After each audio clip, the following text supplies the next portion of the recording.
ರೀ ಕಂಡಕ್ಟ್ರೆ ನಿಂತ್ಕೊಳ್ರಿ. ಏನಮ್ಮ? ಚಿಲ್ರೆ ಕೊಡಿ. ನೀವು ಮಲ್ಗೆಪುರದಲ್ಲಿ ತಾನೇ ಇಳಿಬೇಕು, ಅಲ್ಲೇ ಚೇಂಜ್ ಮಾಡಿಸಿ ಚಿಲ್ರೆ ಕೊಡ್ತೀನಿ ನಡೀರಿ. ಅಯ್ಯೋ ಅದೆಲ್ಲ ಆಗಲ್ಲ, ನಂಗೆ ಈಗ್ಲೇ ಬೇಕು. ಚಿಲ್ರೆ ಇಲ್ಲಮ್ಮ. ಹಾ ನನಗ್ ಗೊತ್ತಿಲ್ವಾ ನಿಮ್ ಕಂಡಕ್ಟರ್ ಬುದ್ಧಿ? ಬೇಕು ಅಂತಾನೆ ಚಿಲ್ರೆ ಬರೀತೀರಾ ಜನಗಳಿಗೆ ಯಾಮಾರ್ಸಕ್ಕೆ ಅಂತ. ನಿಮ್ಮಂತ ಕಂಡಕ್ಟರ್ ಅದೆಷ್ಟ್ ಜನ ನೋಡಿಲ್ಲ ನಾನು. ಕಮ್ಮಿ ಅಂದ್ರೂ 1,000 ಜನಕ್ಕೆ ದಿನಕ್ಕೆ ₹1 ಬರೋದ್ರೆ ಸಾಕು. ಅಂದ್ರೆ ಒಂದ್ ದಿನಕ್ಕೆ ₹1,000, ಒಂದ್ ತಿಂಗಳಿಗೆ ₹30,000, ಒಂದ್ ವರ್ಷಕ್ಕೆ ₹3,60,000, 10 ವರ್ಷಕ್ಕೆ ₹36 ಲಕ್ಷ. ಅಯ್ಯೋ ಅಯ್ಯೋ ಅಯ್ಯೋ ಅಯ್ಯೋ, ನಿಮ್ ಮನೆ ಕಾಯೋಗ ಕೊಡ್ರಿ ಚಿಲ್ರೆನ ಫಸ್ಟ್.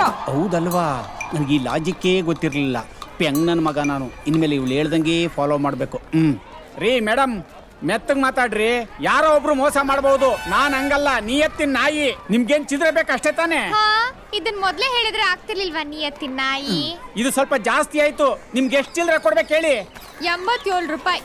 ಸರ್, ನಿಮ್ಗೆ ಚಿಲ್ರೆ ಎಷ್ಟು ಕೊಡ್ಬೇಕು?